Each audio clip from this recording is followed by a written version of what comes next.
Thank you. For coming. For coming. Today. In honor. Of those wonderful. People of. East Oklahoma. And East Texas. Who've been fighting. For a number. Of years. Against. The evil. Trans-Canada. Pipeline.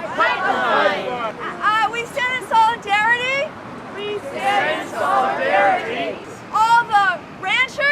All the ranchers. Tribal members. Farmers.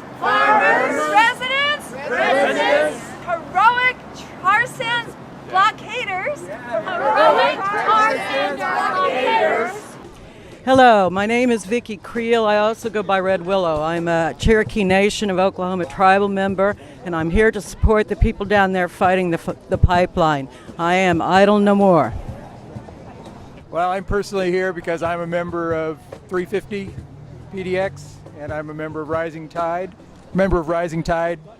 Portland, and we're here to let people know that the tar sands are a serious threat to our planet, to the future, to the gorge, to everywhere they go. They're dangerous, and we think that people need to know about it. I don't think enough people know about it yet. But these are the same fuels that are the same type of fuels that are blowing up all over the place in these train wrecks. Since people are not able to use the pipelines aren't being built, and they're choosing to send them by these relatively unregulated, rail lines and stuff. And then this is why we're having this increase in accidents and explosions. This is a personal message. The reason that my friend Ellen and I are here holding the sign is outside the Trans-Canada office in Portland, Oregon, is because the environmental consequences of both the tar sands in Alberta, the transport of those tar sands across the west and then across the ocean to China is not beneficial for the environment, for the economy, or for the social structure. And we really want it to stop now. It needs to stop now. The mining needs to stop now. And then the rest of it will follow along. 1,700 miles we fight. 1,700 miles of pipe. No KXL. No KXL. No KXL. No KXL. No KXL. Trans-Canada. You shall not pass. Trans-Canada. You will not last. No KXL. No KXL. No KXL. No KXL. For the air we breathe. And the water we drink. Well, the tar sands are a deposit of ancient oil that has been, underneath of the boreal forests up in northern Alberta for millennia, or forever. But it's a mixture of water, clay, sand, and oil. And these things are, they're very unconventional. Up until recently, they were really considered not recoverable. But now a whole industry and a gold rush is sort of sprung up because the price of oil is high enough to make it justified. So they basically have to heat the sand. They either strip mine it and then process it with heat and washing it, or they actually inject hot water underground to melt it so that it can be pumped out. It's a terribly filthy process, and there's water, just three barrels of water for every barrel of oil is ruined. The water is absolutely ruined. And and the greenhouse gas emissions from the tar sands are just off the charts. So what do they do with the water? They put it in large tailings ponds, giant lakes of sludge, You know, at this moment, last I looked, there were 72 square miles of tailings ponds up in this area up in northern Alberta. It's unrecoverable, you know. I mean, they say they claim they can reclaim this, but there's not anything they can do about that residue. It just ends up in these lakes that'll be polluted forever. So they say they can remediate it, but they're not doing that. No, they can plant grass and stuff. It doesn't return it to a boreal forest, you know, a place where it's just full of peat bogs and trees and just sort of wetlands. They turn it into like this sterile, grassland where they put a couple of buffalo on it and claim that it's all done.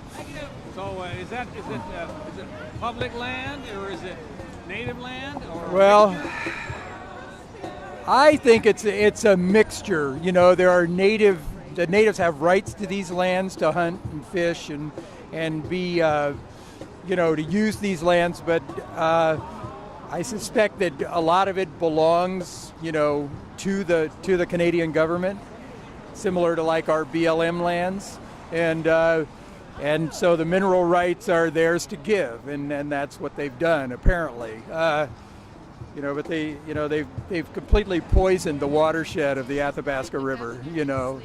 It's they would claim that they're not, but all of these tailings ponds are leaking into the groundwater and actually getting into the river. And I think that they're finding that there's a lot of downstream effects. A lot of just things that are not, that are affecting the wildlife and the fish in these areas. What you gonna do?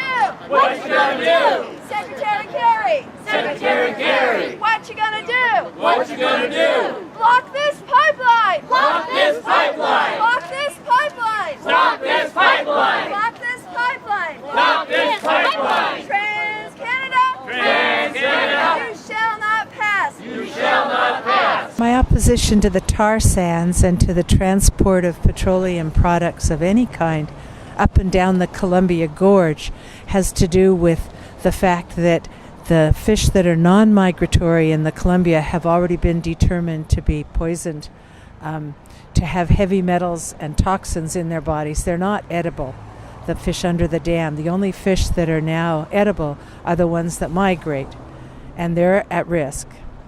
Not to mention all of the rest of the beauties and the basic watershed.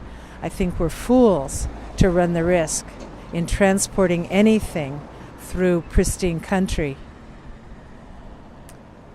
And I'm appalled. Canada's had the tar sands be a no-fly zone for a decade now, so that what's being done up there is not being publicized or made available to people. To do all of that, bringing Canadian tar sands, strip mining in Montana, bringing all that stuff through our most gorgeous and vulnerable countryside is absurd, especially bringing it into Cascadia's earthquake zone. When your water's under attack, What do we do? what do we do? Stand up, fight back. Stand up, fight back. When your earth is under attack, When your earth is under attack, what do you do? what do you do? We stand up, fight back. Stand up, fight back. When you've got oil on your track, what do we do? What do we do? Stand up, fight back. Stand up, fight back. When you've got coal on your track, When you've got coal on your track, what do we do? what do we do? Stand up, fight back. Stand up, fight back. There have been people who have tied themselves to the pipeline and to the equipment that is pulling down the forests to lay the pipe.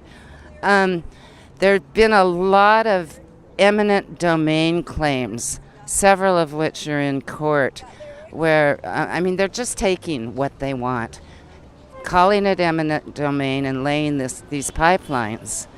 And, of course, the southern leg of the KXL isn't the only place that's going on. It's going on here in Oregon, even with other pipelines. There is today a demonstration like this in many major cities and small towns all over the country, saying we're watching. We know what you're doing. We respect your resistance, and we stand with you. TransCanada doesn't give a hoot about Oregonians. They don't care about our people. They don't care about our lands and our environment. So we need to stop them now. We have laws against aiding and abetting bank robberies or murders, for instance, and people that are for these back in oil fracking and the pipelines, they're aiding and abetting crimes.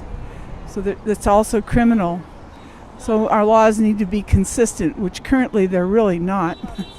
Oh, I'm here because I'm a member of the No KXL, No Keystone XL Pipeline community here, who are prepared to go to jail to help persuade the president that he ought to say no to the XL pipeline. Indeed, we have already made widely known what we intend to do at the time that he is finally given the go-ahead to make the decision. It depends on when the State Department tells him, as we expect them to tell him, that the pipeline is in our national interest, because they have been dealing with environmental impact statements prepared by people who work for TransCanada. Apparently they're unable to find disinterested parties that are willing to work for the State Department to provide an environmental impact statement. Now, I will be one of the people who are demonstrating to show our support for having no pipeline and having instead renewable energy as the source of our energy in the future. Actually, today's event that is held in support of the people of East Texas and East Oklahoma who've been fighting the southern leg of the Keystone XL pipeline.